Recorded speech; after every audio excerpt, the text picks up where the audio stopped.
പല യൂണിവേഴ്സിറ്റികളും നാട്ടിൽ നിന്ന് വരുന്നവരാണെങ്കിലും ഈ ഒരു മോഹമായിട്ട് തന്നെയാണ് കുട്ടികൾ വരുന്നത്. ഇപ്പോൾ റീസെന്റ് എനിക്ക് വന്ന കോളുകളിൽ ഒരുപാട് മലയാളി കുട്ടികൾ പെട്ടുകിടക്കുന്നുണ്ട്. കാരണം ഈ കോഴ്സ് വാലിഡ് അല്ലാത്ത പല കോഴ്സുകൾ അവർ സെലക്ട് ചെയ്തിട്ട്, അപ്പൊ അവര് 2 വർഷം ഇത് പഠിച്ചു, സൈക്കോളജി പഠിച്ചു, പക്ഷെ അതിൽ നിന്ന് അവർക്ക് എന്ത് ചെയ്യണം എന്നറിയാത്ത അവസ്ഥയാ. ഈ രജിസ്ട്രേഷനുള്ള ക്വാളിഫിക്കേഷൻ ആ കോഴ്സിൽ ഇല്ല.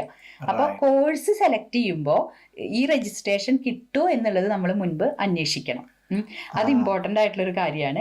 പിന്നെ നമ്മൾ കോഴ്സ് സെലക്ട് ചെയ്ത് കഴിഞ്ഞിട്ട് ഇനിയിപ്പോൾ നമ്മുടെ നാട്ടിലത്തെയോ അല്ലെങ്കിൽ ഇവിടുത്തെ ആണെങ്കിലും കഴിഞ്ഞു കഴിഞ്ഞാൽ IELTS 7 അതുപോലെ ഈ ക്വാളിഫിക്കേഷൻ നേടാനുള്ള കാര്യങ്ങളുണ്ടെങ്കിൽ HCPCക്ക് സെപ്പറേറ്റ് നമുക്ക് അപ്ലൈ ചെയ്യാം. അപ്പൊ ചില യൂണിവേഴ്സിറ്റികൾ അവരുടെ കോഴ്സിന്റെ ഒപ്പം തന്നെ ഈ ആപ്ലിക്കേഷന്റെ കാര്യങ്ങൾ ഹെൽപ്പ് ചെയ്യുന്നുണ്ട്. അപ്പൊ അങ്ങനെയാണെങ്കിൽ കുറച്ചും കൂടി അവർക്ക് സൗകര്യമാണ്. പിന്നെ അസിസ്റ്റന്റ് സൈക്കോളജിസ്റ്റ് ആയിട്ട് പ്രാക്ടീസ് ചെയ്യണം. അത് കഴിഞ്ഞിട്ട് അവർക്ക് കയറാനായിട്ട് സൈക്കോളജിയിലേക്ക് അപ്പൊ എന്തായാലും എനിക്ക് തോന്നുന്ന വളരെ